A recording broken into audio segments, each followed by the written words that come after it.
우리 성도들의 가정의 자녀들이 다 장성해서 지난 몇 년간은 이 자녀 양육에 대한 설교를 하지 않았습니다. 그러나 우리 청년들이 결혼해서 가정을 이루고 자녀를 낳고 또 우리 성도들은 벌써 조부모가 되어서 손주들을 양육하는 상황이 되었습니다. 따라서 오늘은 우리 가정의 달 첫째 주 어린이 주일을 맞이해서 다시 자녀 양육에 대한 말씀을 나누며 은혜를 받기를 원합니다. 오늘 우리 세 가지 말씀을 나누겠는데요. 첫 번째로 나눌 말씀은 예수 그리스도로 자녀를 축복하라입니다. 우리 부모들의 대부분의 관심은 자녀들이 잘 되는 것입니다. 그러나 부모들이 갖고 있는 대부분의 관심은 우리 자녀들이 건강하고 공부 잘하고 또 좋은 대학에 들어가고 좋은 직장을 다니며 물질의 어려움 없이 넉넉하게 부자로 살아가는 것을 다 바라고 있죠. 물론 우리 하나님께서는 우리의 모든 필요를 아시고 물질적인 복도 허락해 주시는 분입니다. 그러나 우리가 이러한 것만을 사모하고 기도한다면요, 이것은 종교인의 기도가 되는 것입니다. 여러분들, 우리가 예수를 믿기 전에 우리 옛날 조상들도 자녀들을 위해서 늘 기도했어요. 물 한 그릇 떠놓고 비나이다 비나이다 하면서 자녀들이 복받기를 사모하며 늘 기도하며 살았습니다. 이거는 종교인의 기도입니다. 종교인의 기도. 여러분들, 우리는 그리스도인이 되지 않았습니까? 그렇다면 우리의 기도도 바뀌어져야 되는 것이죠. 우리의 기도는 어떻게 바뀌어져야 되는 것입니까? 우리의 자녀들을 축복하되 하나님 아버지의 거룩하신 뜻을 따라서 우리 자녀들이 그리스도로 복받기를 간절히 사모해야 되는 것입니다. 우리 창세기 말씀을 보게 되면 이삭은 둘째 아들 야곱을 이렇게 축복했습니다. 28절 말씀 우리 한번 같이 읽어보겠습니다. 하나님은 하늘의 이슬과 땅의 기름짐이며 풍성한 곡식과 포도주를 내게 주시기를 원하노라. 하늘의 기름 이슬과 땅의 기름짐이 내게 충만하기를 축복한다. 이렇게 축복했거든요. 그렇다면 이삭이 야곱에게 축복한 하늘의 이슬과 다른 땅의 기름짐은 과연 무엇을 의미하는 것입니까? 이스라엘은 두 계절이 있습니다. 우기가 있고 건기가 있는데요, 이 우기 6개월 동안에 농사를 짓게 되죠. 밀농사와 보리 농사를 하게 됩니다. 그런데 이스라엘은 이 과일 농사도 많이 합니다. 포도, 올리브, 무화과, 대추야자, 석류 등 많은 나무들을 재배하고 열매를 추수하게 됩니다. 그런데 나무들이 성장하고 열매를 맺는 계절은 우기가 아니에요.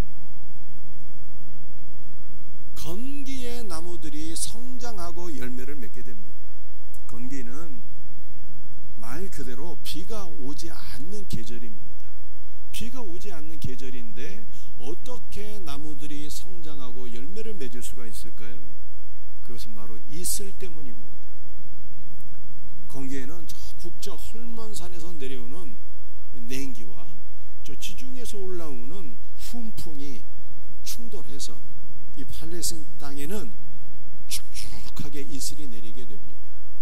그래서 과목들은 이슬을 먹고 성장하고 열매를 맺는 것입니다. 그런데 이 팔레스타인에서 이슬이 내리는 시간은 언제일까요? 이슬이 내리는 시간은 새벽이에요. 새벽.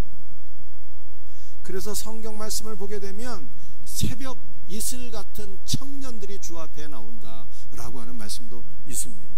새벽에 이슬이 내리는 것입니다.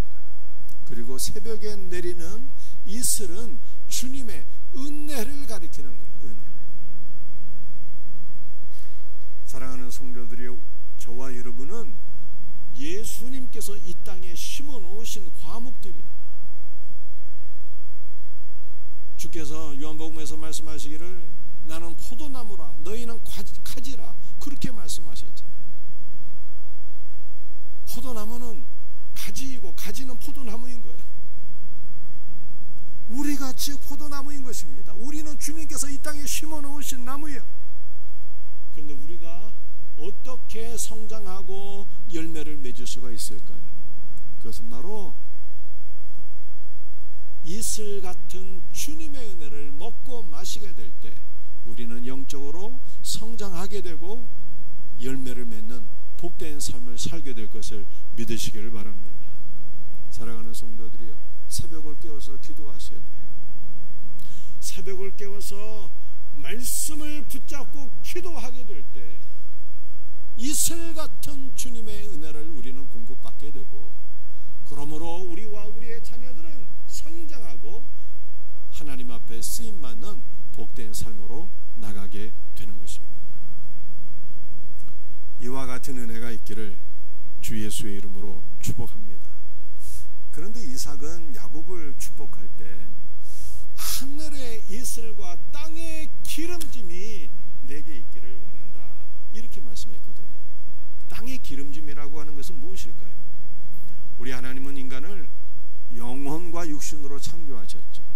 우리 영혼은 이슬 같은 주님의 은혜가 필요합니다.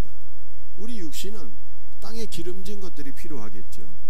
물질도 필요하고 양식도 필요합니다. 그러므로 우리 하나님께서는 우리의 영육간의 모든 필요를 공급해 주신다라고 하는 말씀입니다. 최근에 우리나라의 경제가 많이 어렵다고 합니다. 사업하시는 분들, 자영업 하시는 분들, 모든 분들이 이구동성으로 어렵다는 이야기를 많이 하고 있어요. 그러나 우리 하나님께서는 우리를 영혼과 육신으로 창조하셨으며 우리의 영육간의 모든 필요를 채워주시는 분인 것을 우리는 믿고 신뢰하며 살아야 되는 것입니다. 우리 하나님께서 우리 성도들의 가정과 직장과 사업장의 모든 필요들을 온전히 채워주시기를 주 예수의 이름으로 축복합니다.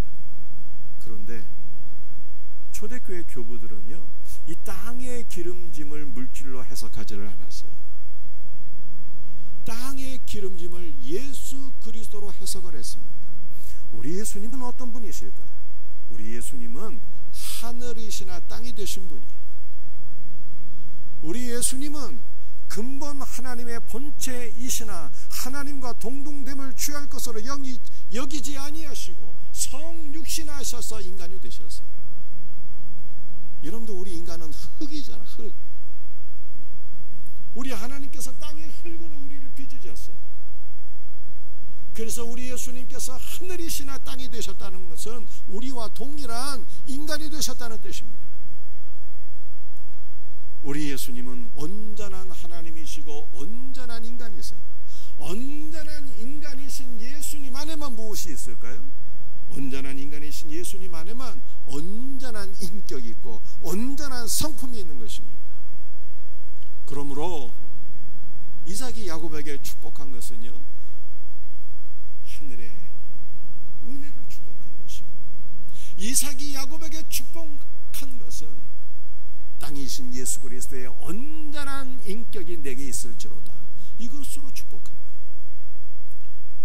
여러분들, 우리 타락한 인간 안에는 온전한 인격이 있을까요? 하나님의 형상이 죄로 인하여 다 깨져버렸어요. 온전한 인격이 없는, 이것을 우리가 우리 자신을 바라보면 너무나도 잘 알고 있지 않습니까? 우리 내면을 들춰보게 되면 우리 안에서 늘 무엇이 나오게 됩니까? 늘 더러운 생각과 욕심과 시기와 질투와 미움과 다툼과 혈기가 우리 안에 충만하잖아요. 여러분들, 이렇게 깨어진 인격으로는 하나님 앞에 쓰임을 받을 수가 없어요. 모세는 하나님의 일을 하다가 혈기를 부렸어요. 분노함 가운데 반석을 지팡이로 2번 두들기다가 가나안 땅에 들어가지 못하는 벌을 받게 되었습니다. 여러분들, 하나님 앞에 온전히 쓰임 받으려면 그리스도의 인격이 있어야 돼요. 여러분들, 오늘날 우리 자녀들에게 부족한 것이 있다면 무엇일까요? 우리 부모 세대에 비해서 우리 자녀들은 너무 좋은 환경에서 양육되지 않았습니까? 무엇 하나 부족한 것이 없을 것 같은데 부족한 것이 하나 있으니 그게 뭐겠습니까? 바로 인격의 결핍이 있는 거예요. 깨어진 인격, 잘못된 성품으로 살아가는 아이들 얼마나 많이 있습니까? 우리가 뉴스를 보게 되면 늘 학폭, 심지어는 선생님들도 구타하고 부모도 죽이는 이 악한 세상 가운데 우리가 살아가고 있어요. 하나님 앞에 쓰임 받으려면 공부를 잘하는 것보다, 많이 소유하는 것보다 더 중요한 것이 있으니 그것이 바로 온전한 인격이에요. 이삭이 야곱에게 축복한 것이 하늘의 은혜요, 예수 그리스도의 온전한 인격으로 축복한 거예요. 그러므로 우리도 우리 자녀들을 위해서 기도할 때 우리 자녀들에게 그리스도의 온전한 인격이 있기를 사모하며 축복해야 되는 것입니다. 여러분들, 우리에게 없는 것이 우리 자녀들에게 어떻게 있을 수가 있겠어요? 우리가 날마다 새벽을 깨워서 기도하며 주님의 은혜를 공급받으며 예수 그리스도의 인격을 우리가 공급받으며 우리 자녀들에게 주님의 은혜와 주님의 인격이 또한 우리를 통해서 전달되고 공급될 수 있는 은혜가 있기를 주의 이름으로 축복합니다. 여러분들, 왜 우리는 예수 그리스도의 인격을 소유해야 되는 것일까요? 사무엘상 9장 말씀을 우리 한번 같이 읽어보겠습니다. 베냐민 지파의 기스라 이름하는 유력한 사람이 있으니 사울의 아버지 기스가 암나기들을 잃고 그의 아들 사울에게 이르되 너는 일어나 한 사원을 데리고 가서 암나기들을 찾으라 하매, 이 사무엘상 9장 말씀은 제가 새벽 설교 시간에 전한 말씀인데 못 들으신 분들이 많이 있을 거예요. 들으신 분들은 다시 한번 더 깊게 이 내용을 이해할 수 있으면 좋겠습니다. 사울은 아버지 이름이 기스인데 그는 가난한 사람이 아니었습니다. 그는 베냐민 지파의 매우 유력한 사람이었는데, 유력하다라고 하는 것이 힘이 있고 강하고 부한 자다, 이런 뜻이에요. 창세기 말씀을 보게 되면 아브라함은 강하고 부한 자였습니다. 자신의 사병 318명을 둘 정도로 그는 아주 유력한 사람이었어요. 사울의 아버지 기스가 유력하다는 것도 사병을 둘 정도로, 사적인 군대를 둘 정도로 그렇게 강하고 부유한 사람이었다라고 하는 뜻입니다. 그런데 기스가 자신의 암나기를 잃어버리게 되었어요. 그래서 사울에게 너는 잃어버린 암나기들을 찾아오라, 이렇게 명령하게 되었습니다. 여러분들, 요즘 우리 나귀라고 하는 것은 많고 많은 짐승들 가운데 그저 그런 짐승 아니겠습니까? 그런데 고대에서는요, 나귀가 매우 가치가 있고 값비싼 짐승이었어요. 고대 근동에서 왕들은 전쟁 시에는요 말을 타고 다녔고요, 평화 시에는 나귀를 타고 다녔습니다. 그래서 성경 사사기를 읽어보게 되면 사사들이 나귀를 탔다라고 하는 기록이 있고요, 우리 예수님은 스가랴 9장 9절 말씀을 통해서 그 말씀의 예언의 성취로서 예루살렘에 입성하실 때에 나귀를 타고 입성하셨거든요. 예수님께서 나귀를 타고 예루살렘에 입성하셨다는 것이 무슨 예수님 겸손하시고 가난한 자가 되어서서 이렇게 가난한 자로서 나귀 타고 입성하셨, 그런 뜻이 아니에요. 예수님께서 나귀를 타고 예루살렘에 입성하셨다는 것은 평화의 왕으로 오셨다는 뜻입니다.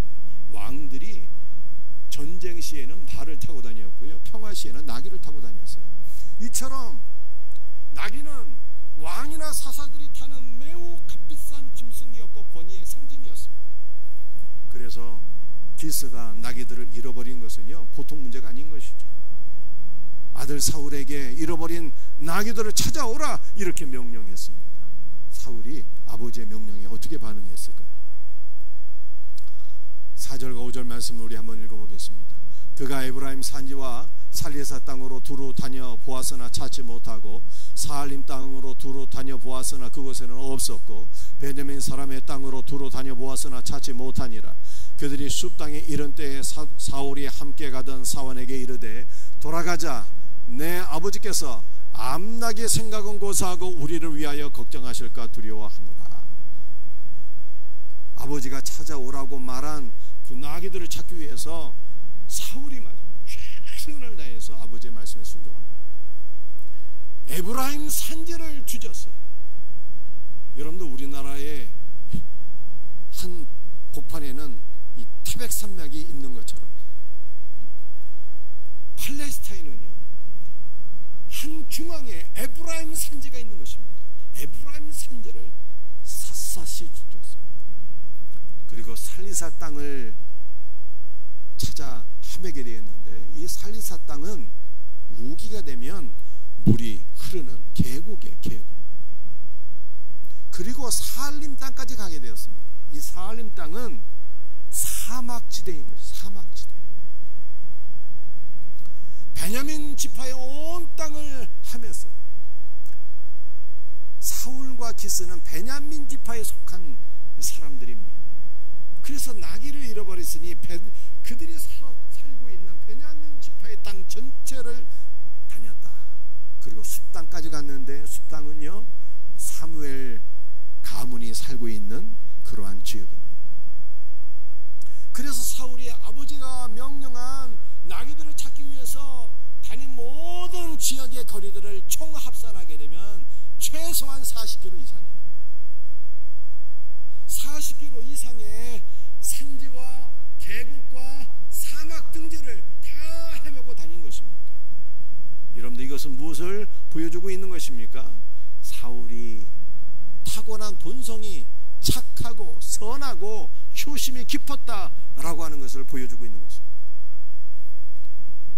암나귀들을 찾지 못하자 사울이 사원에게 이렇게 얘기했습니다. 야, 그만 집으로 돌아가자.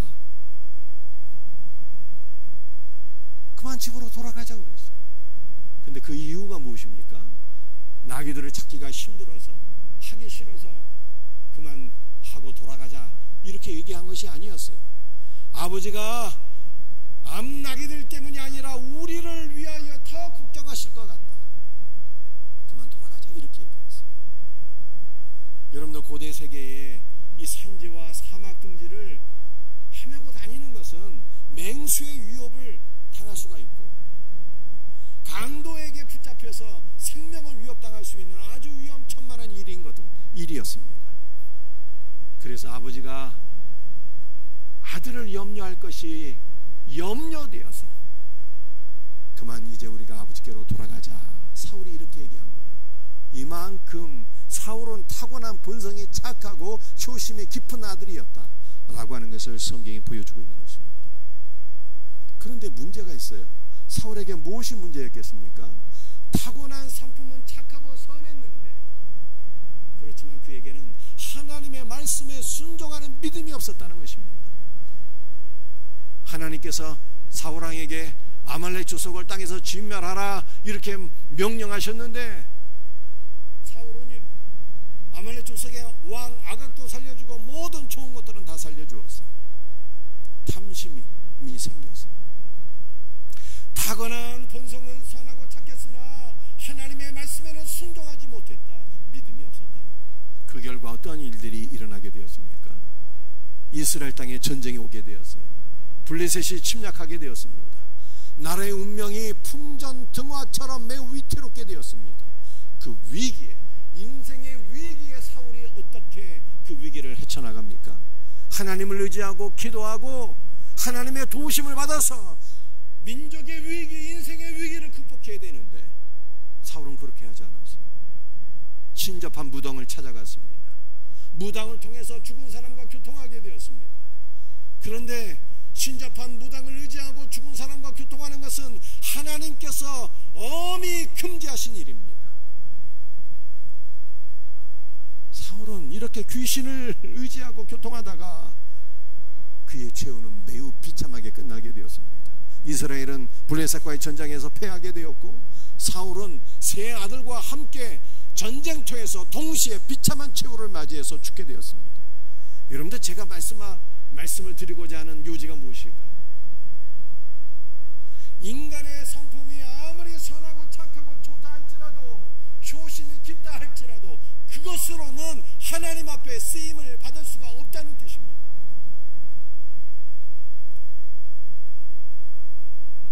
인간의 성품은 선한 것이든 악한 것이든 예수 그리스도의 십자가에 못 박혀야 되는 거예요. 그리고 우리는 주 예수 그리스도를 만나고 예수 그리스도의 성품, 예수 그리스도의 온전한 인격을 공급받게 될 때 하나님 앞에 인정을 받고 쓰임 받게 될 것을 믿으시기를 바랍니다.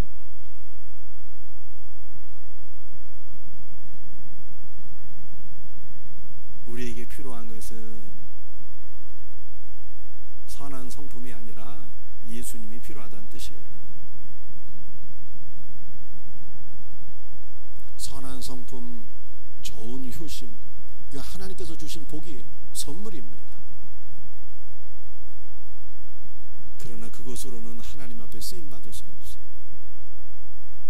우리 안에 있는 선한 것이든 악한 것이든 모든 것은 그리스도 예수와 함께 십자가에 못 박혀야 되고 예수님으로 충만해야 되는, 예수님의 온전한 성품, 예수님의 온전한 인격, 이것을 공급받게 될 때 우리는 하나님 앞에 쓰임받는 자가 된다라고 하는 것을 성경이 말씀하고 있습니다. 그렇다면 우리는 예수님의 성품을 어떻게 공급받을 수가 있습니까? 사무엘하 23장 4절 말씀을 함께 같이 읽도록 합니다. 그는 돋는 해의 아침빛 같고 구름 없는 아침 같고 빛날인 후에 광선으로 땅에서 우미 돋는 새풀 같으니라 하시니라. 이 말씀은 다윗이 생의 마지막 순간에 유언처럼 남긴 말씀이에요. 다윗이 자신의 일평생을 추억하면서 남긴 말씀이 사무엘하 23장 말씀인데 그 가운데 하나, 다윗은요 생의 마지막 순간에 예수님에 대한 말씀을 했어요. 예수님에 대해서 뭘 얘기했을까요? 그는 돋는 해의 아침빛 같고, 우리 예수님은 온 세상에 생명을 주시는 아침 햇살 같다, 이렇게 표현했어요. 우리 예수님은 세상의 빛으로, 생명의 빛으로 오셨습니다. 생명의 빛 되신 예수님께서 우리 마음 안에 있는 모든 어둠을 몰아내시고 영원한 생명으로 충만케 하시기를 주의 이름으로 축복합니다. 또한 다윗은 예수님에 대해서 예언할 때 그는 아침빛 같고 땅에서 우미 돋는 새풀 같다, 이렇게 말씀했어요. 새풀은 어리고 연한 풀들인데 이것은 짐승들이 아주 좋아하는 풀들이에요. 사랑하는 성도들이여, 저와 여러분은 어떠한 존재입니까? 우리는 예수 그리스도의 우양인 것입니다. 우리는 그리스도의 양들, 예수님이 우리의 목자가 되시고 선한 목자이신 예수님께서 우리를 푸른 초장과 잔잔한 물가로 인도하시고 푸른 초장에서 우리를 먹이시는데 무엇으로 우리를 먹이십니까? 새풀, 어리고 연한 풀들로 우리를 먹이시는 거예요. 그 어리고 연한 풀들은 바로 예수님 자신을 가리키는 거예요. 우리는 말씀과 기도를 통해서 생명의 양식이신 예수님을 공급받고 예수님을 먹어야 되는 것입니다. 예수님을 먹게 될 때 우리가 작은 그리스도로 성장하게 되는 거예요. 그리스도 예수의 온전한 인격을 우리가 공급받게 되는 것입니다. 예수님의 인격이 있어야 쓰임받게 되는 거예요. 이와 같은 은혜가 있기를 주의 이름으로 축복합니다. 오늘 세 번째 말씀이 자녀를 주의 교훈과 훈계로 양육하여 하나님께 드리라. 에베소 6장 4절 말씀을 함께 같이 읽도록 합니다. 또 아비들아, 너희 자녀를 노엽게 하지 말고 오직 주의 교훈과 훈계로 양육하라. 자녀를 양육할 때 분노의 감정으로 양육하면 자녀를 노엽게 한다는 거예요. 분노의 감정으로 양육하지 말고. 여러분들 자녀를 양육할 때 타고난 부모의 본능적인 사랑으로 양육해서도 안 되는 거예요.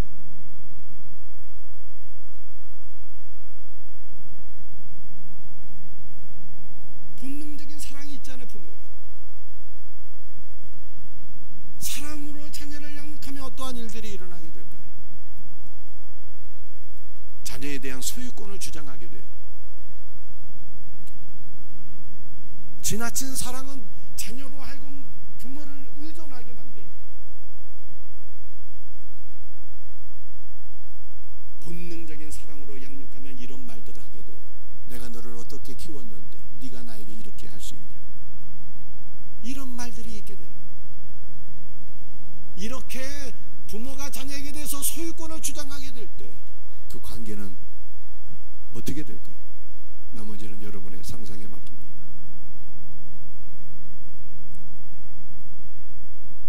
사도 바울은 에베소 6장 4절에서 무엇으로 양육하라고 말씀했습니까? 오직 주의 교훈과 훈계로 양육하라. 주의 말씀으로 양육하라는 거예요. 그리스도로 양육하라는 거예요. 저는 자녀를 양육하면서 많은 고민들을 했어요. 어떻게 양육해야지 잘 양육할 수 있나? 사랑으로 양육해야 될까? 엄하게 양육해야 될까? 어떻게 양육하면 좋을까요? 어떻게 양육하면 좋을까요? 박봉녀 집사님, 어떻게 양육해야 되는 것입니까? 어렵죠? 제가 정답을 알려드리겠습니다. 사랑도 아니고요, 엄한 것도 아니에요. 우리의 것은 다 아닌 거예요. 뭐로 양육하라고 말씀하고 있습니까? 오직 주의 교훈과 훈계로 양육하라. 오직 주님의 말씀으로 양육하라. 우리 안에 있는 것으로 양육하면 다 실패하는 거예요. 주님의 자녀는 오직 주님의 말씀으로 양육해야 하나님께서 인정하시고 쓰십니다. 주님의 말씀으로 자녀를 양육할 수 있는 복된 은혜가 있기를 주의 이름으로 축복합니다. 로마서 11장 36절 말씀 우리 한번 같이 읽습니다. 이는 만물이 주에게서 나오고 주로 말미암고 주에게로 돌아감이라. 그에게 영광이 세세히 있을지어다. 아멘. 여러분들, 만물이 주에게서 나온다라고 하는 것은 주님께서 만물을 다 창조하셨다는 뜻이에요. 존재하는 모든 것은 주님이 다 지으신 것이에요. 이 만물 가운데 무엇도 포함되어 있습니까? 우리와 우리의 자녀도 포함되어 있는 거예요. 그러므로 우리는 누구의 것입니까? 우리를 지으신 우리 주님의 것입니다. 아멘입니까? 주로 말미암고라고 하는 것은 우리가 주님으로 말미암아 존재한다는 뜻입니다. 이것을 다른 말로 표현하면 섭리라고 하는 거예요. 섭리는 주님께서 우리를 붙잡고 계시고 우리를 통치하신다는 뜻입니다. 주님께서 우리를 붙잡고 계시기 때문에 우리가 하루하루 숨쉬고 존재하는 것입니다. 우리는 주님이 붙잡아 주지 않으면 잠시도 존재할 수 없는 수증기 같은 존재, 존재할 수가 없는 거예요. 솔로몬이 잠언서에서 그렇게 말씀했잖아요. 모든 것이 헛되고 헛되다. 그 모든 것 가운데는 우리도 포함되어 있는데 헛되다라고 하는 것이 그냥 수증기 같은 존재라는 거예요. 오늘도 우리가 밤새 안녕들 하시고 거룩하고 복된 주일 맞이해서 주님 앞에 나와서 이 자리에 앉아서 예배를 드리는 것이 주님께서 우리를 붙잡고 계셨기 때문에 존재하는 것입니다. 그리고 우리가 주에게로 돌아감이라 라고 말씀하고 있잖아요. 이것은 우리의 영원한 운명을 보여주는 것입니다. 복음 중에 복음이에요. 우리의 육신의 생명이 다 끝나면 우리의 영혼은 주님께로 돌아가서 주님과 연합되어지고 거룩한 새 예루살렘으로 완성이 되는 것입니다. 얼마나 귀하고 복된 말씀일까요? 그런데 이 말씀을 다시 한번 더 생각해 보십시오. 우리가 주에게로 돌아감이라 라고 하는 것은요, 예수님께서 우리를 창조하셨고 예수님으로 말미암아 우리가 존재하고 있기 때문에 우리와 우리의 자녀들이 다 주님께 바쳐져서 주님 앞에 쓰임을 받아야 된다 라고 하는 뜻입니다.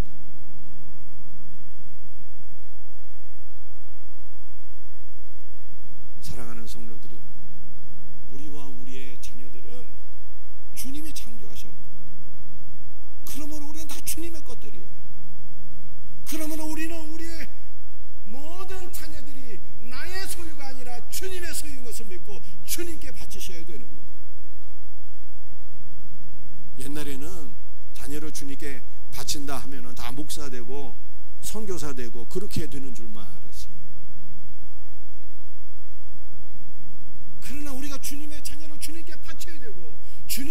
어떻게 쓰시냐 하는 것은요, 다 주님의 주권인 것입니다.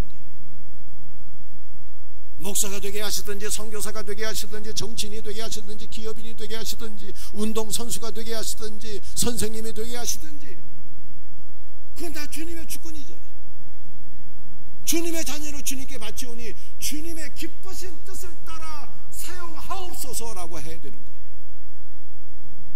여러분들, 우리는 주님의 자녀를 오직 말씀으로 양육해서 온전한 그리스도인, 온전한 믿음의 사람으로 세워서 주님께 바쳐야 되는 거예요. 그러면 하나님께서 하나님의 거룩한 뜻을 따라서 우리의 자녀의 일평생 책임져 주시고 우리의 자녀를 사용하실 것을 믿으시길 바랍니다.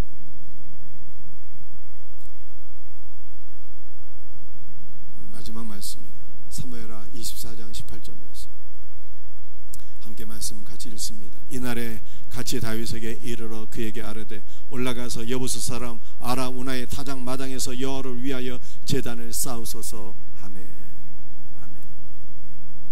다윗이 인구조사를 하는 바람에 하나님께서 이스라엘을 심판하셨습니다. 단에서 부에사바까지 이스라엘 최북단에서 최남단까지 하나님께서 전염병으로 이스라엘을 심판하셔서 3일 동안 7만 명이 죽게 되었어요. 그래서 하나님께서 선지자 갓을 보내서 다윗에게 말씀하셨습니다. 이스라엘이 구원받을 수 있는 길을 알려주셨어요. 그 길이 무엇인가 하면 아라우나의 타작마당에서 여호와를 위하여 제단을 쌓는 것이었습니다.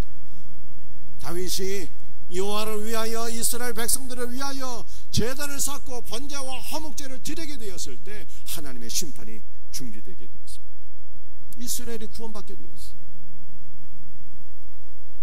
그런데 다윗이 제단을 쌓았던 이 아라우나의 타작마당이 무엇이 되었을까요? 놀랍게도 성전이 되었어요. 여러분들, 아라우나의 타작마당은 모리아산에 위치해 있는 거거든요.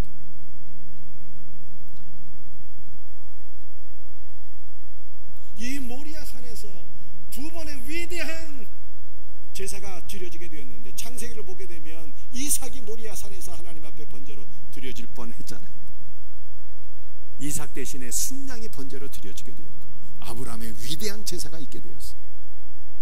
또 이 모리아산에서 두 번째 위대한 제사가 드려졌으니 여호와를 위한, 온 이스라엘의 구원을 위한 다윗의 제사가 드려지게 되었습니다. 그리고 바로 이 아라우나의 성전, 이 타작마당이 솔로몬의 성전이 지어지는 성전터가 됩니다. 그러므로 아라우나가 자신의 타작마당이 하나님의 성전이 세워지는 그런 성전터가 되었으니 얼마나 기쁨이 충만했겠어요. 여러분들, 아라우나의 이름의 뜻은요, 나는 기뻐 외치라, 나는 기뻐 외치라, 나는 기쁨으로 춤추리라. 이것이 아라우나의 이름의 뜻입니다. 왜 아라우나가 이렇게 기쁨으로 춤추며 외치게 되었습니까? 그것은 바로 자신의 타작마당에 하나님의 성전이 세워졌기 때문입니다. 사랑하는 성도들이여, 우리의 가정에 거룩한 성전으로 세워지면 얼마나 기쁨이 충만하겠습니까? 우리의 자녀들이 거룩한 성전으로 세워져서 하나님 앞에 쓰임받을 수 있다면 얼마나 기쁨이 충만하게 될까요? 이 놀라운 기쁨과 은혜가 여러분의 가정에 임하기를 주의 이름으로 축복합니다. 여러분들, 어떻게 임하면 이 놀라운 은혜가 임하게 될까요? 아라우나가 자신의 타작마당을 여호와께 드렸던 것처럼 여러분의 가장 귀한 것을 여호와께 드리시길 바랍니다. 가장 귀한 것이 무엇입니까? 우리의 자녀 아닙니다. 여러분의 삶의 가장 귀한 것, 우리의 가장 소중한 자녀들, 주님의 것으로 주님께 드립니다. 이 아이들이 거룩한 성전으로 세워지며 하나님의 나라를 위하여 아름답게 귀하게 쓰임받게 될 것을 믿으시길 바랍니다.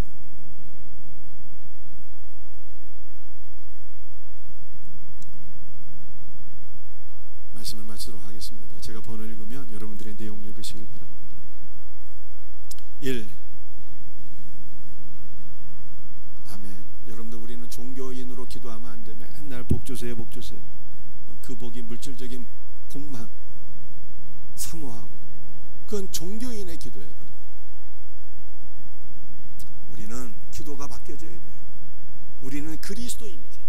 그리스도인은 그리스도인의 기도를 해야 되는 거예요. 그것은 바로 예수 그리스도를 구하는 거예요. 우리 자녀들이 예수 그리스도를 얻게 하옵소서, 예수님의 인격을 소유하게 하옵소서, 이렇게 기도하셔야 되는 거예요.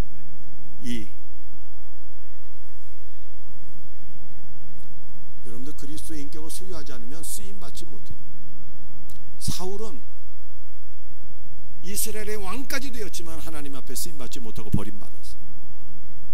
타고난 인격이 선하든 악한 것이든 타고난 본성적인 인격으로는 하나님 앞에 쓰임받을 수가 없어요. 우리의 옛 선봉은 다 십자가에 못 박히고 예수님의 인격을 소유하게 될 때 우리는 쓰임받게 되는 것입니다. 3.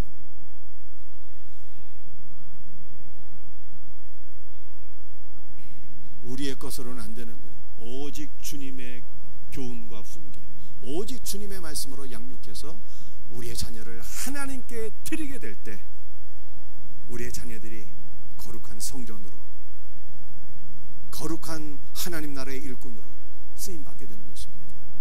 이와 같은 은혜가 우리 모두에게 있기를 주의 이름으로 축복합니다.